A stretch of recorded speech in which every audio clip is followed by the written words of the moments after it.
उदयपुर में आदमखोर की दहशत बरकरार है। 9 लोगों को अपना शिकार बनाने वाला पैंथर अब भी गिरफ्त से बाहर है। पैंथर की खोज में वन विभाग, पुलिस, सेना के 100 से अधिक जवान जंगल के चप्पे चप्पे पर सर्च ऑपरेशन चला रहे हैं, लेकिन अभी तक इस कवायद का कोई नतीजा नहीं निकला है। लेकिन इस बीच साकरोदा इलाके में एक लेपर्ड ने राहगीर पर हमला करने की कोशिश की है। यह रिपोर्ट देखिए।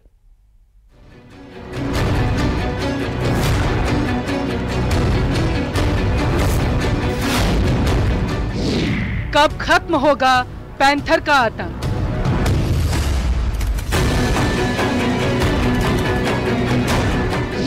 अब तक 9 लोग बन चुके हैं शिकार।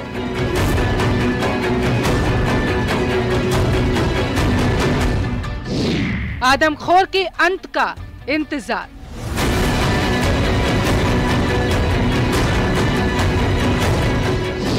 अब भी हमले कर रहा है आदमखोर।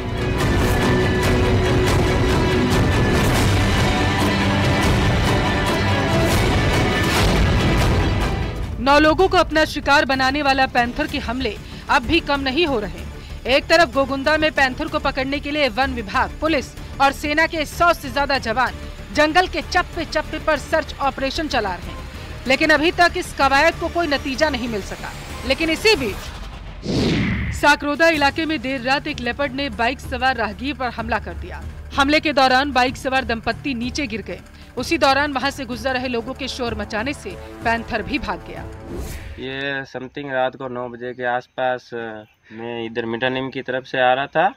नवरात्रि चल रही, माता जी गया था, तो घर यहाँ मेरा आधा किलोमीटर ही दूरी पे ही है। तो जैसे ही मैं यहाँ आया तो उसने इधर माता जी का मंदिर है साकरोदा से पाल से जो जाते लोकागुड़ा रोड है, यहाँ से अटैक किया। नीचे मैंने बाइक धीरे की तो उसने अटैक कर दिया बाइक के ऊपर, तो थोड़ी बहुत लगी है और मास्क सारा तोड़ दिया था गाड़ी का। जानकारी के मुताबिक साकरोदा निवासी महेंद्र सिंह आशापुरा माताजी मंदिर के पास से रात को तकरीबन 9 बजे के आसपास घर जा रहे थे। इसी दौरान माताजी मंदिर के पास झाड़ियों में छिपे बैठे लेपर्ड ने बाइक पर अटैक कर दिया, जिसके बाद महेंद्र सिंह और उनकी पत्नी नीचे गिर गए।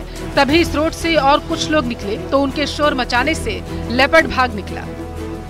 अब गांव वाले वन विभाग से पिंजरा लगाने की लगातार मांग कर रहे हैं। उदयपुर के गोगुंदा और बड़गांव उपखंड के गांवों में आदमखोर का आतंक छाया है। पैंथर की खोज में वन विभाग और पुलिस के 100 से ज्यादा जवान जंगल के चप्पे चप्पे की खाक छान रहे हैं। सर्च ऑपरेशन चलाया जा रहा, लेकिन इस कवायद का अब तक कोई नतीजा नहीं निकला।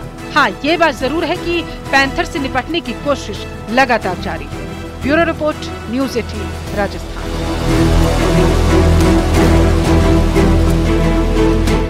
और अब जयपुर से बड़ी खबर आपको देंगे, जहां पर मंकी पॉक्स के संदिग्ध मरीज का ये मामला है। एसएमएस के लैब में पहुंचे सैंपल में से एक आया नेगेटिव। स्वाब के 3 सैंपल किए गए रिजेक्ट। संदिग्ध मरीज के फिर से मंगवाए गए सैंपल। आज आ जाएगी सैंपल की रिपोर्ट। हालांकि कल मरीज के पाया जा चुका है चिकन पॉक्स। एहतियातन मंकी पॉक्स की कराई जा रही है जांच। तो मंकी पॉक्स के संदिग्ध मरीज का मामला आज आ जाएगी सैंपल की रिपोर्ट और उसके बाद साफ हो जाएगा। सौरभ संवाददाता इस वक्त फोन लाइन पे हमारे साथ है। सौरभ, मंकी पॉक्स के संदिग्ध मरीज का मामला सामने आया है, क्या जानकारी? जी बिल्कुल, देखिए कल ये मामला सामने आया था और कल ही जो शुरुआती जांच कराई थी उसमें चिकन पॉक्स की पुष्टि जो है वो स्वास्थ्य विभाग ने कर दी है। लेकिन चूंकि जिस प्रकार लक्षण थे उस लिहाज से एहतियात जो है वो मंकी पॉक्स की भी जांच जो है वो लैब में की जा रही है। एक जो सैंपल है उसकी रिपोर्ट नेगेटिव आ चुकी है, लेकिन 3 जो अन्य सैंपल थे वो चूंकि रिजेक्ट किए गए, तो अब फिर से वो उसके सैंपल मंगाए गए हैं और संभवतः आज जो है वो माना जा रहा है। ठीक है सौरभ, आपकी आवाज हम तक स्पष्ट रूप से नहीं पहुंच पा रही है। बहुत धन्यवाद आपका तमाम जानकारी देने के लिए।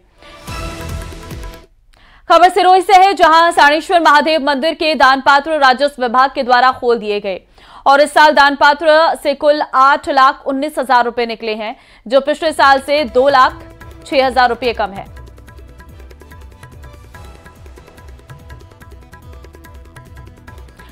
आपने माता रानी के कई मंदिरों के बारे में सुना होगा, दर्शन भी किए होंगे, लेकिन भीलवाड़ा में एक ऐसा मंदिर है जो सबसे अनोखा और अलग है। काली मां का यह अनोखा मंदिर भीलवाड़ा के पंचमुखी मोक्ष धाम में स्थित है। यहां दिन में भले ही भक्त जाने से डरते हो, लेकिन रात के वक्त यहां श्रद्धालुओं का तांता लगा रहता है।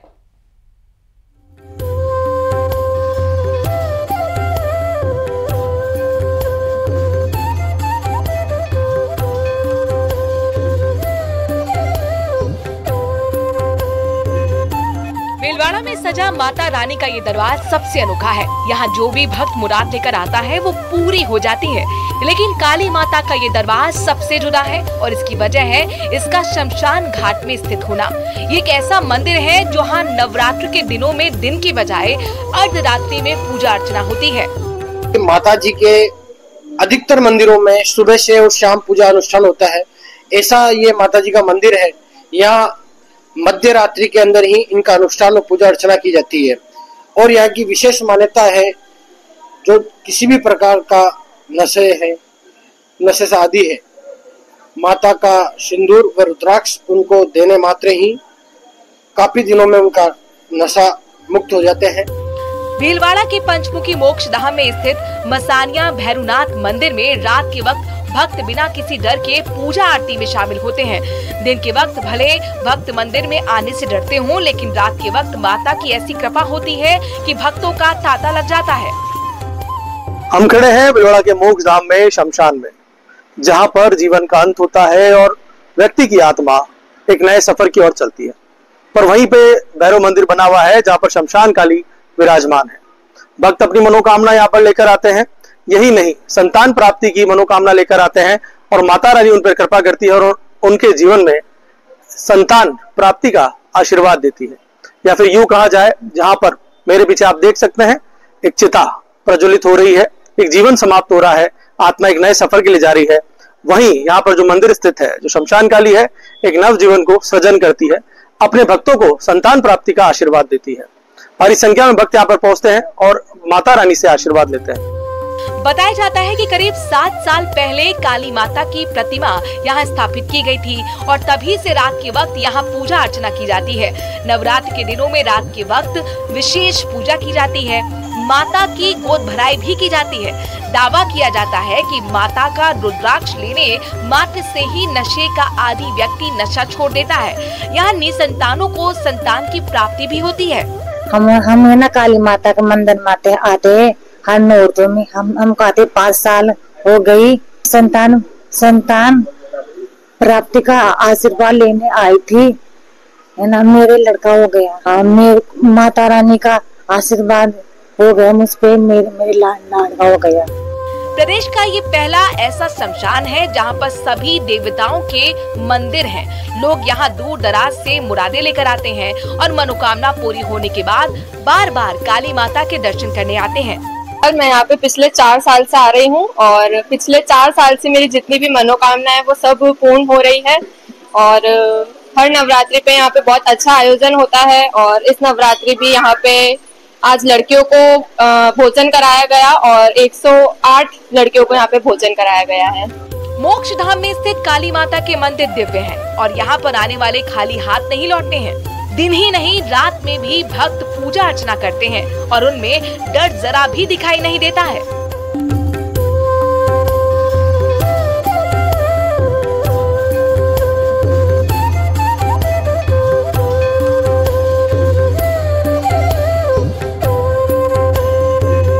आमतौर पे माता जी के मंदिरों में सुबह शाम आरती होती है, सुबह शाम पूजा होती है।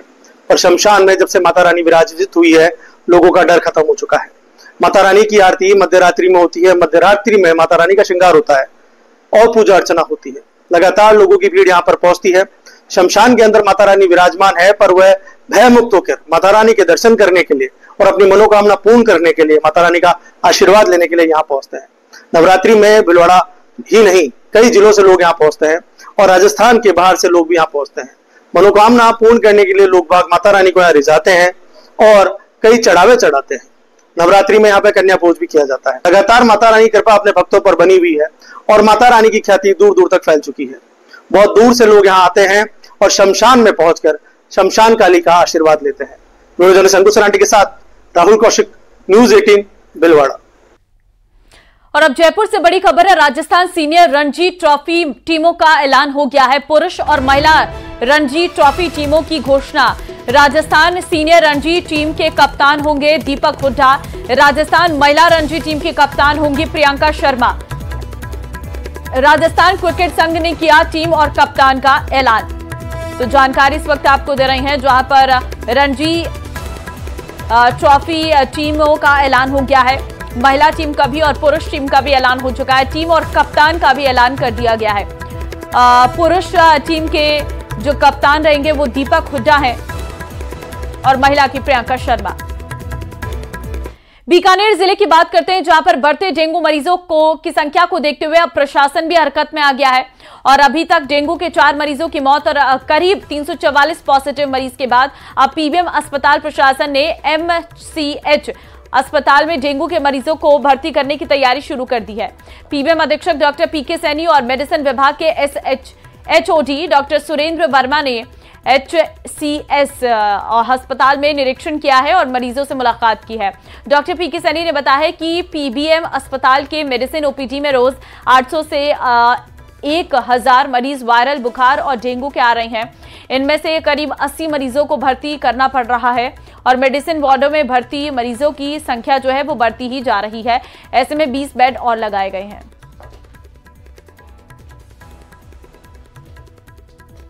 जनवरी 2024 से लेके और अभी तक का डेटा है, तो उसमें 4 डेथ हुई थी। जो 4 डेथ हुई है वो एक्चुअली उनके साथ को एग्जिस्टिंग डिजीज़ थी। उनके अंदर NS1 एलाइजा पॉजिटिव आने की वजह से वो डेथ थी, तो वो रिपोर्ट किया था हमने। उसमें 2 पर्टिकुलरली हमारे यहाँ पर है, पर अगर ऐसा देखा जाए तो बीकानेर के नहीं, वो दूसरी जगह से ट्रांसफ़र होकर बीकानेर आए थे। जैसे चूरू से आते हैं, जैसे हनुमानगढ़ से आते हैं, ऐसे आए हुए हैं। डेंगू के अंदर देखिएगा, डेंगू एक प्रकार का वायरल बुखार है जो DEN 1, DEN 2, DEN 3, DEN 4 करके 4 स्ट्रेन में प्रेजेंट करता है। और